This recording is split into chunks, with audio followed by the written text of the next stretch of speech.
Abram suas Bíblias em 1 Timóteo, a carta que nós estamos estudando, expondo aos domingos. 1 Timóteo, capítulo 6. Chegamos no último capítulo da carta de Paulo a Timóteo, a primeira carta que ele escreve para esse jovem Timóteo. Nós acabamos de ver que ele, eu disse também no começo da primeira mensagem, que ele recebe a sua fé da sua avó e da sua mãe. Provavelmente seu pai não era um cristão, era um grego, e ele recebe a fé. E esse capítulo 6, na verdade, ele é meio que uma conclusão daquilo que nós já vimos em alguns estudos, quando a partir do capítulo 5, Paulo começa a dar algumas especificações para Timóteo em relação a alguns grupos em particular. Então, primeiro ele fala no versículo 2 do capítulo 5 como ele deveria tratar todas as pessoas da igreja, e ele usa o exemplo da família, vocês vão lembrar disso. Então, os mais velhos seriam como pais, as mais velhas como mães, os mais jovens como irmãos e as mais novas como irmãs, com toda a pureza. A ideia não é deixar de repreender, ele fala muito claro isso. Você vai ter que repreender, você vai ter que fazer o seu trabalho aí, mas fazer do jeito certo, tratando todos como família. Aí ele tem um grande parágrafo aqui no capítulo, do versículo 3 até o versículo 16, falando sobre viúvas.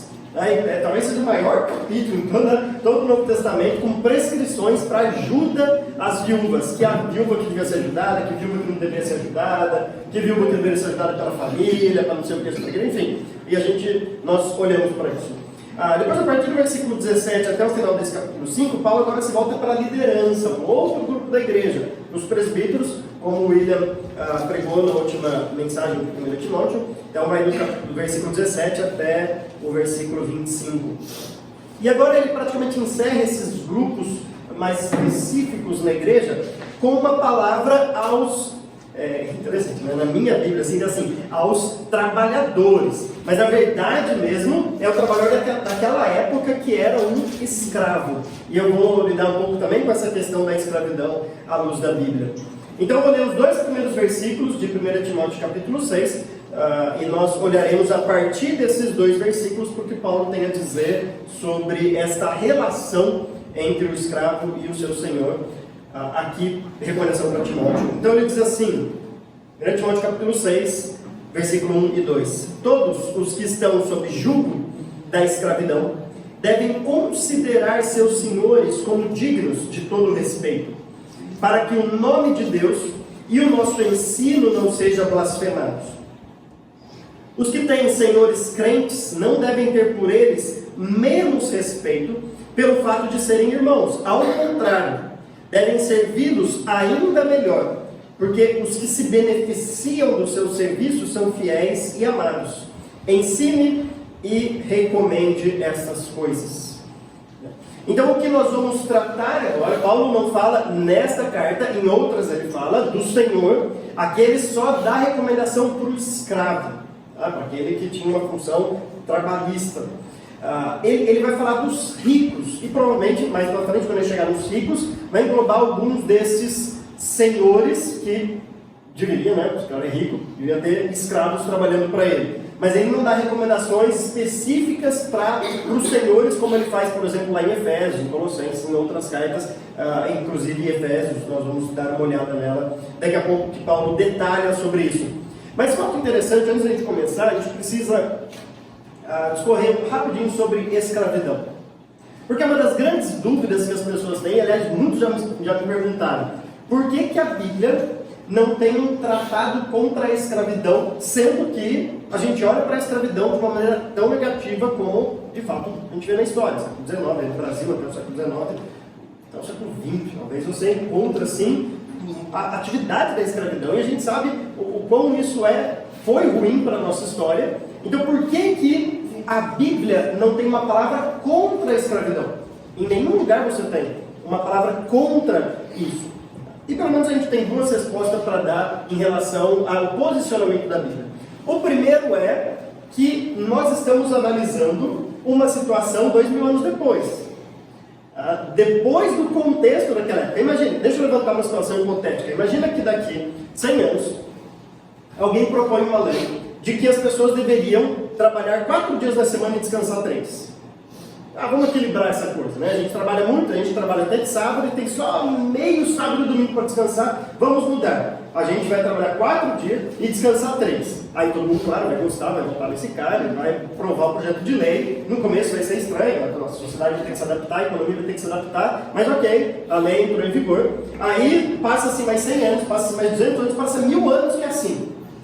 Aí a sociedade está tão estabelecida naquele novo modo e venhamos, né? Então é meio melhor 3 dias de descanso, que talvez as pessoas daquela época olhem para trás e falem assim: como que os cristãos lá no ano 2000 não lutaram para ter 3 dias de descanso? Que absurdo isso! Olha como a nossa cidade está bem melhor. Percebam?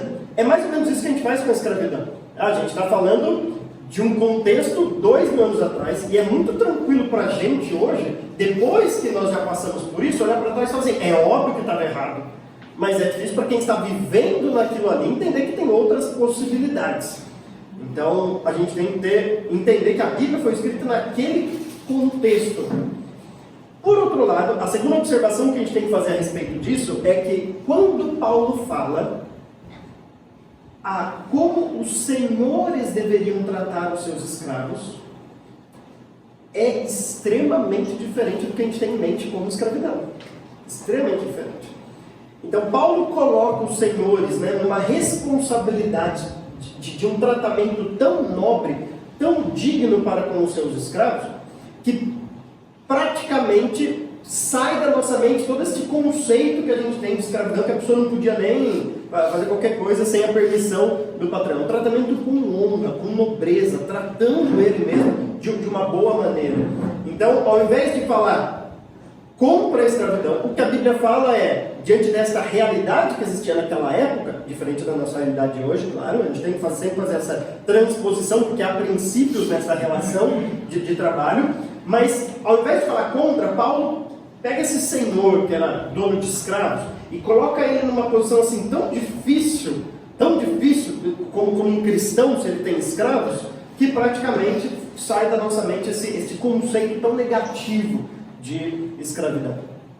E alguns viviam assim mesmo. Alguns viviam não só no cristianismo, mas no judaísmo do Antigo Testamento. Tanto é que era até comum alguns escravos, quando terminavam o seu tempo de escravidão, eles podiam voluntariamente continuar a ser escravos. Aí você pensa nisso. Por que alguém ia querer isso?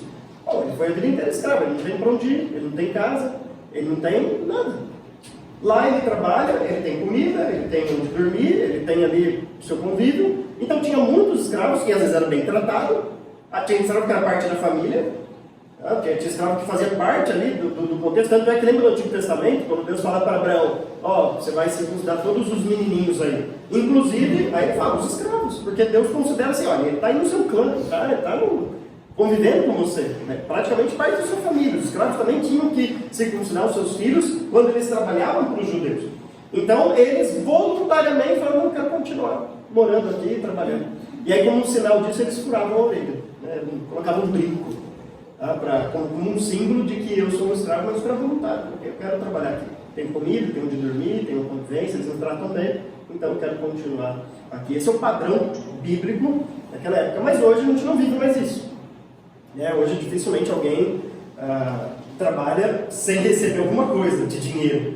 Você pode até pensar: nossa, mas o meu trabalho é uma escravidão, você não faz ideia. Tudo bem, eu sei que você usa essa palavra como um exagero, porque de fato mesmo não é uma escravidão. A gente vive hoje um outro tempo, mas o que Paulo vai falar aqui para o escravo, então toda vez que a gente falar aqui de escravidão, que é o que ele está dizendo, automaticamente na sua mente pensa em funcionário.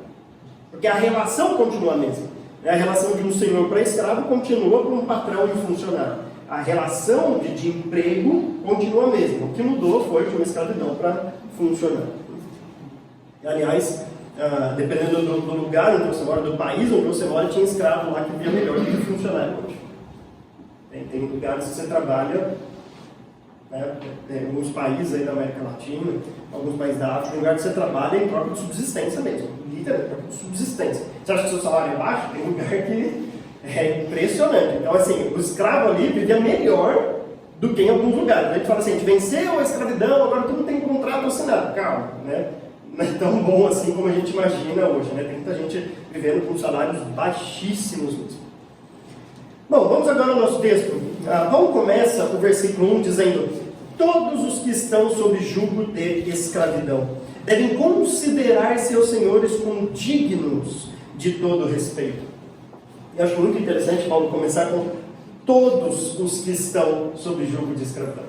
Porque a gente poderia pensar que aqueles cujos senhores são de fato nobres e tratam bem vocês, considere-os também como dignos de respeito. Né? Seja recíproco isso daí, né? Se ele te trata bem, trate bem ele também. Mas não é isso que Paulo fala. Paulo fala todos os que estão sob julgo de escravidão.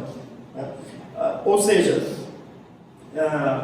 independente de como seja o seu senhor, independente de quem seja, de qual que seja o caráter, independente de como seja a pessoa que te empregou, ainda assim é o seu dever, né, nos deveres da sua doutrina, este é um dever seu de considerá-lo digno de todo respeito. Claro que você pode muito bem, se você é contratado por um péssimo patrão, pedir as contas. Então é um dever seu. Aliás, Paulo fala isso também a respeito da escravidão. Tá? Não acho que Paulo fala assim, ó, se é escravo, fica escravo pro resto da vida. Ele fala, se você conseguir carta de liberdade, ótimo. Melhor para você. Tenta conseguir, sem problema nenhum.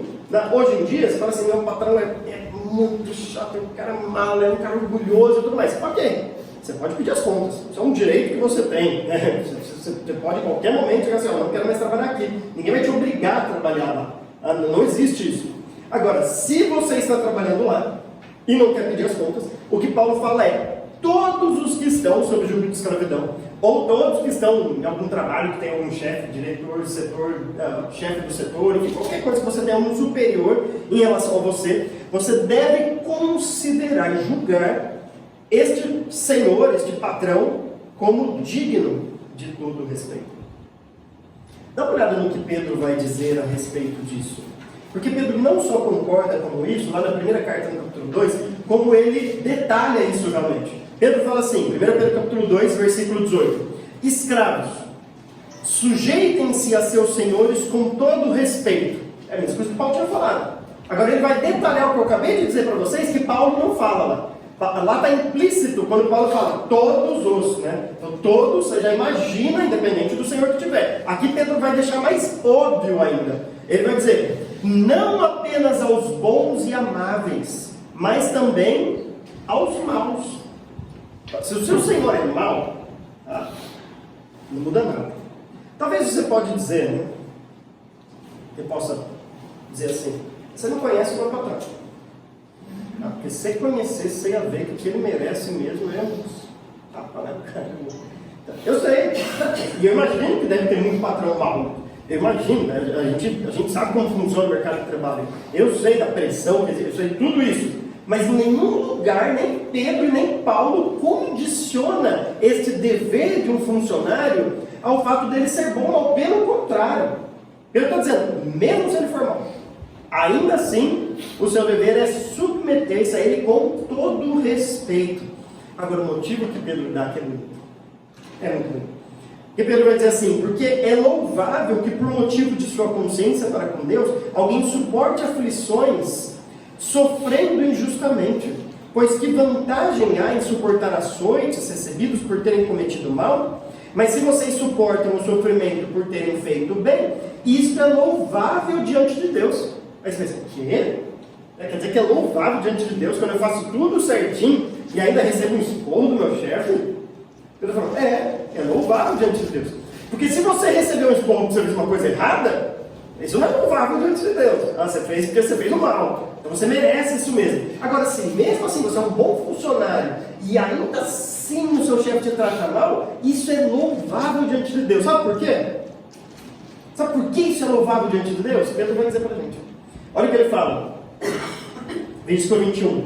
Para isso vocês foram chamados, pois também Cristo sofreu no lugar de vocês, deixando-lhes exemplo para que sigam os seus passos. Aí ele vai mais além. Ele fala assim: ele não cometeu pecado algum, e nenhum engano foi encontrado em sua boca. O que Pedro está querendo dizer assim, você é pecador, lembra disso. Você acha que você é um excelente funcionário, mas lembra que você é pecador. A gente se engana. A gente sempre acha que nós somos exemplares, o problema está no outro. Mas calma, lembre que você é pecador. O único que não cometeu pecado algum foi Jesus Cristo. Ele está dando um lembrete para a gente. E mesmo assim, esse Jesus, no versículo 23, fala: quando insultado, não revidava. Quando sofria, não fazia ameaças, mas entregava-se àquele que julga com justiça. Ele está dizendo assim: se você tem aquele patrão, o pior patrão do mundo, e você é um excelente funcionário, mas não é reconhecido, é tratado mal, ele está falando assim: fique feliz com isso.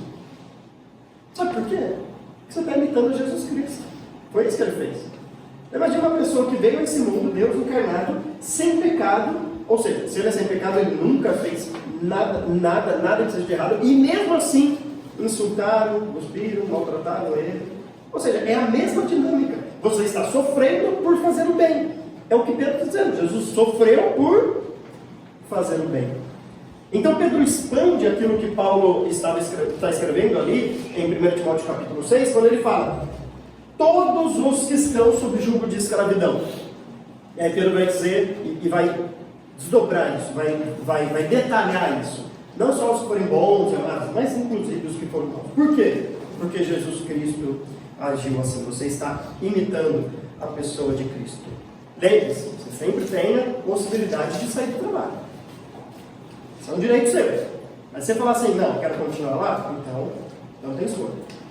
Então esse é um dever dessa doutrina que você tem que seguir. Agora, o que seria como dignos de todo respeito? Então, o que seria isso? Mais uma vez, Paulo está sendo bem sucinto aqui, né? Em outros lugares, tanto Pedro quanto Paulo detalham mais, por isso que a gente vai fazer uso de alguns textos aqui. Porque Paulo só disse, né? Todos os que estão sob julgo de escravidão devem considerar seus senhores como dignos de todo respeito. Mas isso é muito subjetivo. Então, como você considera alguém digno de todo respeito? Sei lá, se curvando perante ele, né? Fazendo uma reverência, aquela chão assim, ou abrindo a porta para ele entrar, sei lá, ou... Enfim, é uma coisa muito vaga, muito subjetiva, né? Como que você sabe que você está respeitando ou não alguém? Então a gente precisa de algumas coisas mais concretas, né? Mais assim, palpáveis, para a gente saber se a gente está ou não respeitando alguém.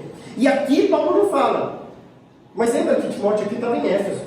Ele estava nessa cidade de Éfeso, pastoreando a igreja lá, pelo menos cuidando da igreja, instituindo liderança, tudo que ele tinha que fazer lá, em relação à igreja de Éfeso. E nesta mesma igreja, para a carta aos Efésios, a carta que Paulo escreve para aquela igreja, Paulo diz assim lá em Efésios capítulo 6 e versículo 5. Efésios 6 e 5.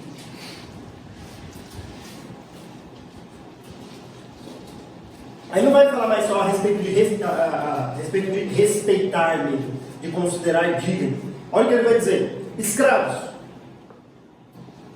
obedeçam a seus senhores terrenos com respeito e temor. Então, o respeito volta aqui.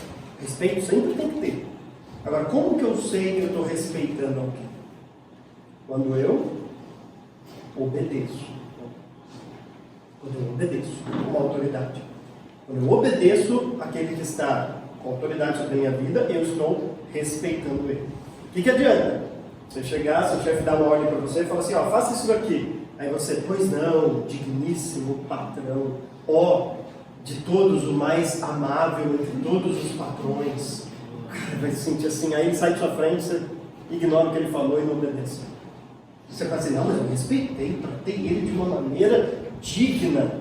Mas isso não é respeito. Respeito é obediência. Imagine que seu filho faz isso com você. Seu filho chega assim: claro, papaizinho lindo, meu amor. Nossa, claro, papai. Aí você vira as costas e não está nem aí para a sua ordem. Eu falo assim: filho, tem mais respeito do que eu estou falando por você. Você não está dando atenção para o que eu estou falando. Então, o respeito tem tudo a ver com obediência. O respeito continua aqui. Paulo fala: escravos, obedeçam aos seus senhores terrenos com respeito. Mas a obediência precede o respeito. A obediência é como você demonstra que você respeita ou não a ordem de alguém. E mais uma vez, Paulo não condiciona essa obediência. Ele não fala assim, ó, obedeça, mas se o cara for muito chato, formal, for não sei o quê, aí você não vai obedecer não. Ele fala, obedeça, obedeça. É claro que, pelo estudo das escrituras, a gente entende que se alguém pedir para você fazer alguma coisa pecaminosa, é óbvio que você deve falar não. É óbvio, não tem dúvida disso. É o que a Bíblia fala, é que importa mais obedecer a Deus do que aos homens.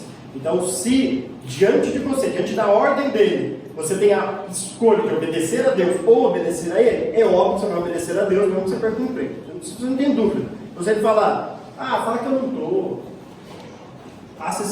muda essa coisa, essa notinha aqui, qualquer coisa que te coloque numa situação de pecado, você vai dizer, isso aqui eu não faço. Depende do que ele vai fazer. Você está de mãos limpas, porque é pecado. Fora isso, qualquer outra coisa que ele falar que não seja pecado, o que Paulo está dizendo obedeça.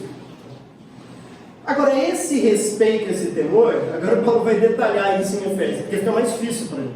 Se obedecer em todas as coisas já é difícil, olha o que Paulo vai falar. Com sinceridade de coração. Eu falo muito para as minhas filhas, eu falo assim, filhos, vocês têm que fazer duas coisas. Você tem que obedecer às minhas ordens e querer obedecer às minhas ordens. São duas coisas diferentes. Uma coisa é a prática, outra coisa é lá dentro. É querer obedecer às minhas ordens. Então, sabe quando você dá uma ordem para o filho, né, ou para alguém assim, aí fala assim, tá bom, mas espera aí, você obedeceu o que eu disse, mas eu sei que por dentro você está me odiando, você não está querendo fazer aquilo, e não é isso que eu quero. Eu quero uma obediência e ao mesmo tempo uma obediência sincera, com sinceridade de coração. Tá? Eu falo para ela, mas que você não concorda com a ordem que eu te dei, não tem problema, você tem só 4 anos, 2 anos, você não precisa nem concordar com a ordem que eu te dei, porque eu sou autoridade na sua vida. Do mesmo jeito que você está sujeito ao patrão, você pode até não concordar com a ordem que ele te deu. Você pode dizer, não sei se esse era o melhor jeito de fazer. Tá? Se você tiver liberdade, você pode até dar um conselho para ele e tudo mais, mas se ele bater o pé e falar assim, você é meu funcionário, você tem que fazer isso. Você fala, ok. E não é assim, ok, eu vou fazer. Não, é com sinceridade no coração. E aí, para piorar mais ainda, Paulo gosta de piorar as coisas para a gente, hein? Ele vai dar um exemplo interessante. Ele fala como a Cristo. Imagina que Cristo nos ordena a fazer algumas coisas, né? Você precisa falar de Cristo para as pessoas, você precisa evangelizar o seu trabalho. Aí você fala, tá bom, vai. Imagina se obedecer a Cristo assim. Tudo que você olha na Bíblia, você olha e fala assim, nossa, tá bom, vou fazer isso. Sabe o que vai acontecer? Logo você não é cristão mais. Posso te garantir. Porque aquilo se torna um peso para você. Aquilo está chato. Você toda hora que há um mandamento na Bíblia, fala assim, nossa, eu não posso nem mentir mais. Tá bom, vou falar a verdade. Nossa, tem que ser fiel para minha esposa. Tá bom, você é fiel para minha esposa. Logo você está assim, quer saber? Se não tem sinceridade no coração, o negócio não dura. Logo você abandona tudo. Porque você não está com prazer naquilo. Você não olha para o mandamento e fala assim, nossa, tudo que eu queria era falar a verdade. Deus quer falar a verdade? Ótimo, então eu vou falar a verdade. Isso é com sinceridade realmente de coração. E isso dura. Isso perdura realmente porque você deseja, você encontra prazer nisso. Então, desse mesmo jeito, do mesmo modo que nós devemos obedecer a Cristo, Paulo fala, você deve obedecer ao seu patrão. Não, gente. Então, se você está assim, tá bom, vou fazer isso. Tá bom, vou fazer isso. Tá bom, logo você está fazendo um motim lá no sindicato para fazer alguma coisa contra ele. Você já vai estar assim, não, isso não dura. Obedeçam-nos, versículo 6. Não apenas para agradá-los quando eles os observam, mas como escravo de Cristo, fazendo de coração a vontade de Deus. Agora Paulo vai mesclar essas duas coisas. E Paulo vai dizer assim, você não pode obedecer ao seu patrão quando ele está na frente, te olhando, porque isso daí é uma obediência hipócrita, falsa. Quando ele vira as costas, você desce tomar café, começa a olhar e-mail, Facebook, Instagram, quando você pensa que passou 1 hora, 2 horas, você, opa, né? Tem que trabalhar, né? Não, isso é uma obediência hipócrita, só quando ele está olhando. Paulo fala, não, você tem que obedecer mesmo quando ele não está diante de você. Lá na carta de Tito, Paulo vai dizer assim, que para Tito falar para os escravos, a não roubarem os seus patrões, os seus senhores. A gente pensa que roubar é só tirar uma caneta do escritório lá e vai embora. Às vezes você está roubando o tempo do seu patrão. Porque ele não está te pagando para você ver Instagram, Facebook, ficar atualizando, tirando foto no banheiro, no espelho, colocando lá e tal. Né? Ele não está te pagando para isso. Ele está te pagando para você produzir o que tem que produzir. Agora eu sei como funciona. Eu lembro quando eu era arquiteto. Né? Bom, aí é culpa do meu chefe mesmo, né? Porque o meu chefe foi ter uma cafeteria no lugar de trabalho. Imagina só. Tinha um escritório em cima, embaixo ele tinha uma loja de móveis que ele assinava, né? Ele era designer também de móveis, e aí junto com essa loja tinha lá uma cafeteriazinha, um café expresso, bolachinho. Então ele pedia pra gente, né? A gente chegava, mas estava errado, claro, né? Não é porque eu não sabia que estava errado, Jesus que estava errado. Mas a gente chegava, né? Dava lá no computador, passava o ponto que a gente chegou, e óbvio, né? Enquanto a gente não via o carro dele, sabe? Quando eu via todo mundo subia, calmo, sereno, sentava nos seus computadores e começava a trabalhar. Mas enquanto não ouviam, se o alarme do carro dele quebrasse, ele estava perdido. Eu nem imagino o que ia acontecer. Mas enquanto ele não fazia, a gente estava lá. Não, dá tempo de tomar um cafezinho antes de começar a trabalhar, né? Pô, por que não, né? E tudo mais. Eu sei que é tentador fazer isso, tá? Mas quando a gente olha para as escrituras, o que Paulo está dizendo é: respeito ao seu patrão é obedecer, não porque ele está te olhando. Agora, talvez você vai ser o chatão da empresa. Porque quando todo mundo fala assim, o patrão foi dar tomar um café, vamos dar uma descansada aqui, você fala assim, não é tempo do descanso.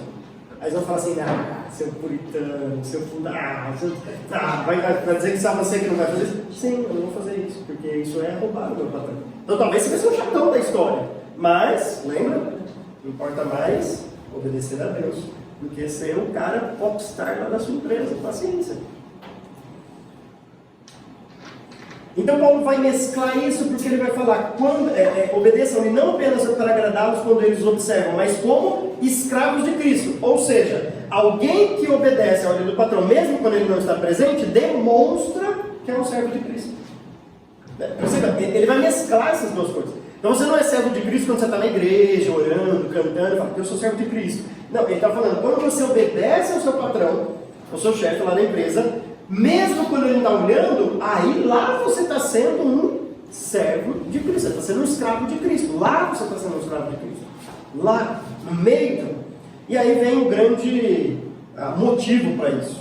Tá? Paulo vai dizer no versículo 7, sirvam os seus senhores de boa vontade, como servindo ao Senhor e não aos homens. Você não está servindo Ele em primeiro lugar. Primeiro você está servindo Deus, enquanto você serve Ele. Isso nos faz entender o versículo 8, porque vocês sabem que o Senhor recompensará cada um pelo bem que praticar, seja escravo, seja livre. Você pensa, não, eu só obedeço quando o meu chefe está olhando. Então sabe o que você quer? Você quer uma recompensa do seu chefe. Você não quer uma recompensa de Deus. Quando você obedece, mesmo quando ele não está olhando, com sinceridade de coração, você não quer uma recompensa do seu chefe. A recompensa do seu chefe é o que menos importa. Você quer uma recompensa de Deus. Você acha que uma promoção é boa no seu trabalho? Você não sabe o que Deus pode fazer. Você não sabe quando Deus recompensa alguém. E eu não estou só dizendo da eternidade de jamais recompensa que a gente vai ter. Eu estou dizendo que às vezes Deus pode recompensar aqui. Mas aí você precisa de fé. Você precisa de fé porque o pessoal no seu trabalho vai querer bajular o chefe, vai querer contar mentira para ser promovido. E você não. Você vai agradar a Deus. E deixar que Deus vai te recompensar. Você não vai fazer pelo seu jeitinho. Você não vai trilhar os caminhos mais curtos de bajulação, de mentira. Você não vai fazer falando mal do outro para você ser promovido, não. Você vai ser um bom funcionário. Bom funcionário. Esse é o seu dever como cristão. E deixar que Deus te recompense se Ele quiser te recompensar. Isso é fé. Porque é muito mais fácil a gente achar que para ser promovido ou qualquer outra coisa assim, eu sei mais do que Deus. Eu sei os atalhos. Tá? Então eu espero que a gente queira a recompensa de Deus e não a recompensa do nosso patrão, do nosso chefe. Voltando lá para Timóteo, então a gente viu já que Paulo fala todos, independente de ser bom ou mal, que Pedro detalhou. A gente já viu que é esse respeito aqui, que agora Paulo detalhou lá em Efésios, capítulo 6. Agora vem no versículo 2, e eu vou deixar esse meio do 1 para o final mesmo, né, esse finalzinho do 1. No versículo 2 vem uma situação interessante, uma situação que a gente, por enquanto, não tem aqui na igreja, mas pode ser que tenha. Por enquanto a gente não tem. Olha que interessante a situação que ele coloca aqui. Os que têm senhores crentes não devem ter por eles menos respeito, pelo fato de serem irmãos. Ao contrário, devem servi-los ainda melhor, porque os que se beneficiam do seu serviço são fiéis e amados. Antes de a gente olhar essa situação interessante, perceba o contraste que Paulo faz. E esse contraste mostra para a gente que respeito tem a ver com obediência, com serviço. Porque ele fala assim, se você tem um patrão que é cristão, você não pode ter menos respeito por ele. Ao contrário, aí você esperaria, Paulo vai falar, tenha mais respeito. Mas não, Paulo fala, sirva mais, sirva melhor. Ou seja, se eu sirvo mais alguém, eu tenho mais respeito por alguém. Se eu sirvo menos alguém, eu tenho menos respeito por alguém. Por isso que, de um lado, Paulo fala respeito, do outro ele fala serviço. É isso que a gente acabou de falar de obediência. É a mesma coisa que ele está dizendo. Agora, é uma situação curiosa. Porque é muito fácil confundir as coisas. Aqui, na igreja, a gente se vê sempre, a gente está sempre junto, tem pequeno grupo, estudo dominical, churrasco, aqui, a gente está sempre junto, culto à noite, e a gente começa a se chamar assim, né? Irmão aqui, amigo ali, tal, tudo mais. Agora imagine só, que o Marcos trabalha na empresa do Paulo. E aí os dois vão agora, segunda, Paulo é o patrão do Marcos. Aliás, aqui é irmão, é Paulinho, dá beijo, um abraço, tudo lá. Aí Paulo vai dar uma bronca nele, alguma coisa assim, ó, do jeito certo, né? Do jeito certo, sem tá fazendo com respeito, mas tem que dar uma exortação às vezes. Então assim, ó, já que você fez errado e tudo mais. Ah, Paulinho, como é que tá? A gente estava até ontem. Espera aí. É muito fácil confundir essas coisas por causa do relacionamento que a gente vai criando aqui na igreja. E todo mundo é irmão e tudo mais. É muito fácil. Quer ver como é fácil? Eu vou muito lá no consultório do Vitor, né? A gente, sempre estou indo lá, a gente conversa bastante e tudo mais. E aqui ele é fubá, né? O apelido dele é fubá, ele é vi, qualquer coisa. Né? E eu já cheguei várias vezes lá, né, no consultório e falei assim, o Vitor por aí, uma vez foi fubá. Só foi uma vez só, e eu falei, gente, que tua cabeça, mas é tão assim automático. Eu falei assim, o Vitor por aí? Aí eu vi. O Vinícius Alves está por aí? Sim. Tu não trabalhou dele. Né? Eu lembro quando o Beto me chamou, o Beto foi dar uma palestra numa empresa aqui, né, nas palestras, e a gente chamou para dar uma palestra sobre trabalho à luz da Bíblia nessa empresa. Foi uma experiência muito interessante. Né? E aí, eu só observando, todo mundo assim, Canaça. Imagina chegar assim, Beto, então lá ele é o Canaça. É muito fácil a gente confundir as coisas. O que Paulo está dizendo é, se houver essa situação no meio de vocês, aí imagine então que você, que é um escravo, que é um funcionário, tem um patrão que é seu irmão na fé. Ao invés de você chegar e falar assim, cara, você é meu irmão na fé, a gente está junto, alivia aí. Não! O seu pensamento é o seu contrário. Você vai falar assim, eu tenho que trabalhar mais ainda para ele, respeitar mais ainda ele. Agora, eu tinha um conhecido em Piracicaba, de uma outra igreja lá em Piracicaba. Ele chegou assim para mim, ele tinha uma empresa, e infelizmente ele chegou assim para mim, ele falou assim, Rafael, já coloquei uma coisa na minha cabeça, eu não contrato mais crente não. Eu falei, caramba, o cara é crente, cristão, velho. Por que isso? Ele falou, porque o pessoal confunde as coisas. Vai ter um acampamento, feriado é quinta-feira. O funcionário chega para ele e fala assim, cara, você é salvo, você é cristão como eu. A gente tem que priorizar as coisas de Deus. Então me libera aí na sexta-feira, porque eu vou para o acampamento. Ou você vai me proibir de participar das coisas de Deus. E ainda usava isso assim como um apelativo. Quase falando assim, você vai ser instrumento de Satanás e não me deixar ir para o acampamento, sabe? Porque, assim, e o cara confundiu as coisas. Peraí, você ser um bom cristão, não é você pedir para faltar para ir no acampamento lá. Você ser um bom cristão, é você ser um bom funcionário. Então as pessoas começam a confundir as coisas e falam, se eu contrato um cristão, ele fica sabendo que eu sou cristão, pronto, ele acha que eu vou favorecer ele, que eu vou ficar dando folga para ele quando tem coisa na igreja, vai ter vigília na igreja, vou chegar tarde, amanhã eu posso chegar mais tarde no trabalho? Claro que não. Mas é vigília, não tá, paciência, meu. Claro que você não pode chegar mais tarde, você é um funcionário. Então é muito fácil a gente confundir as coisas, por isso que Paulo fala, se você tiver um Senhor crente, trabalhe mais ainda. Sirva mais, não vai confundir as coisas não. Agora, mais do que isso, Paulo fala assim, porque os que se beneficiam do seu serviço são fiéis e amados. Agora Paulo vai apelar para uma coisa muito interessante. Paulo vai apelar para o amor. Paulo vai dizer assim, você ama seu irmão, mano? Ok, você ama seu irmão. está aqui na igreja, fala, oh, te amo, a gente é irmão na fé, a gente faz parte das igrejas, você ama o seu irmão. Né? Se você ama o seu irmão, eu pressuponho que você queira bem ele. Okay? Quem ama quer bem a outra pessoa. Ninguém ama e quer mal a outra pessoa. Isso não é amor. Se você ama, você quer bem a outra pessoa. Tá? Você quer bem em todas as áreas. Em todas as áreas. Inclusive que ele prospere. Né? Se você falar assim, pô, eu te amo, mas tomara que você não prospere, porque aquela inveja, então, lembra de 1 Coríntios 13? O amor, nada, inveja. Então isso não é amor. O amor sincero é assim, cara, eu quero que você se dê bem no trabalho, eu quero que você prospere. Né? Eu quero que Deus abençoe sua vida. Se você trabalha para ele, você tem a possibilidade de não só falar isso para ele, mas de contribuir para isso. É isso que Paulo está dizendo. Se você tem um patrão que é cristão, e se você ama ele porque ele é cristão, você tem a oportunidade de não só desejar e falar assim, tomara que Deus te prospere o seu trabalho, que faça crescer. Não, você tem a possibilidade de participar disso, desde que você trabalhe bem. Desde que você trabalhe bem. Então Paulo está dizendo, você vai beneficiar alguém que você ama. Você não quer o bem de outra pessoa? Você pode participar disso. Ele é um cristão, e um cristão amado por você. Tá? Esse passivo aqui também é implícito, né? Ele é um amado. Amado por quem? Por Deus é muito óbvio. Paulo está dizendo dessa relação entre o funcionário e o patrão, né? Usando termos modernos. O que Paulo está dizendo ele é amado por você.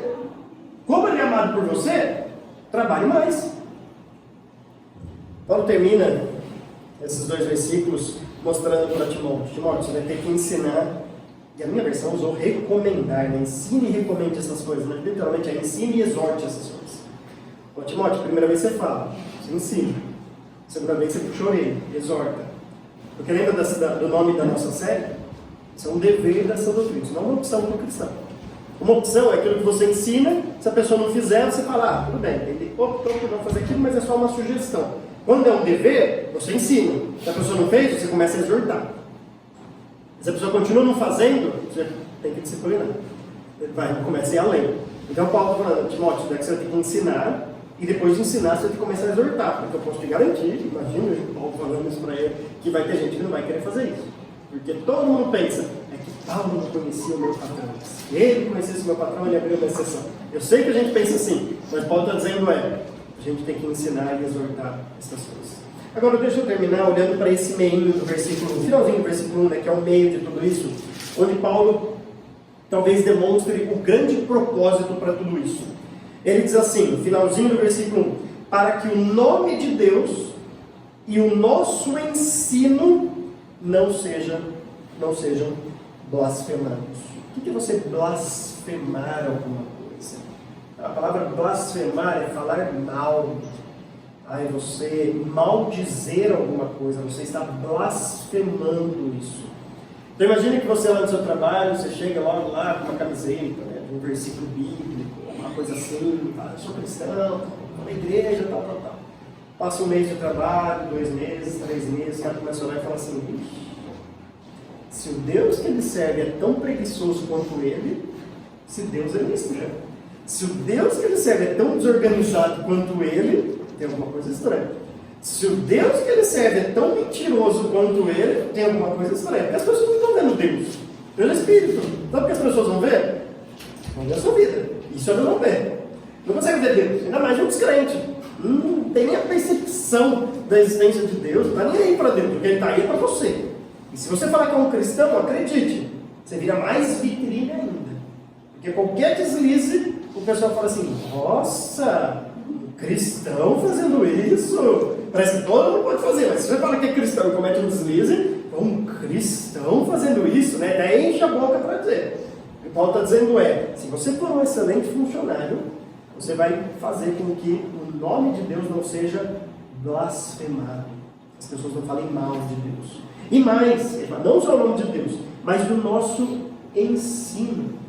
Parece que Paulo está dizendo assim, imagina você convida um funcionário da sua empresa para vir aqui até a igreja, ouvir a palavra. Aí ele ouve tudo isso. Aí você chega a segunda lá e você é um péssimo funcionário. Você acha que ele vai ouvir o que a gente tem para dizer para ele? Você acha que ele realmente vai dar atenção para isso? Ele vai falar assim, o que adianta você aprender com aquilo lá na igreja? Você chega aqui, eu te conheço, eu sei como você é. O que adianta? Você não está fazendo diferença nenhuma para você. O ensino começa a ser blasfemado, as pessoas começam a falar mal. Por outro lado, sabe o que pode acontecer se você ser um bom funcionário? E eu queria terminar com esse versículo, lá do Tito, capítulo 2. Tito capítulo 2, versículo 9. Uma página na frente, né? Paulo fala assim: ensina os escravos a se submeterem em tudo a seus senhores, a procurarem agradá-los, a não serem respondões, a não roubá-los, mas a mostrarem que são inteiramente dignos de confiança. Agora olha que interessante, finalzinho. Para que assim tornem atraente em tudo o ensino de Deus, nosso Salvador. Então, se você não for um bom funcionário, você vai estar blasfemando o nome de Deus, fazendo com que as pessoas blasfemem o nome de Deus e o nosso ensino. O ensino que Paulo está mostrando aqui. Agora, por outro lado, se você for um bom funcionário, Paulo está dizendo, você vai tornar o ensino de Deus atraente. As pessoas não querem saber o que tem diferente com você. Bom, por que essa pessoa é diferente?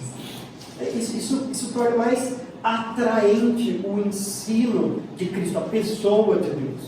Então, a grande pergunta que a gente tem que fazer é, diante do seu modo de trabalhar na sua empresa, o que as pessoas vão falar sobre Deus e sobre a sã doutrina? As pessoas vão blasfemar? Vão falar, isso é ser cristão? Cara preguiçoso, chega atrasado, todo desarrumado, desorganizado, né? Procrastinador, fica olhando no Instagram, fica assim, tá nem aí pro patrão dele, o patrão vira só fala mal, o patrão por trás, né? Fica fazendo fofoca. Isso daí é ser cristão? Ou você vai tornar atraente o ensino de Deus? Ou com o seu modo de trabalhar, as pessoas vão querer, eu queria conhecer esse Deus aí, porque é impressionante como ele fez diferença na sua vida. Espero que Deus nos ajude a, com o nosso trabalho, demonstrar o nosso cristianismo. Amém?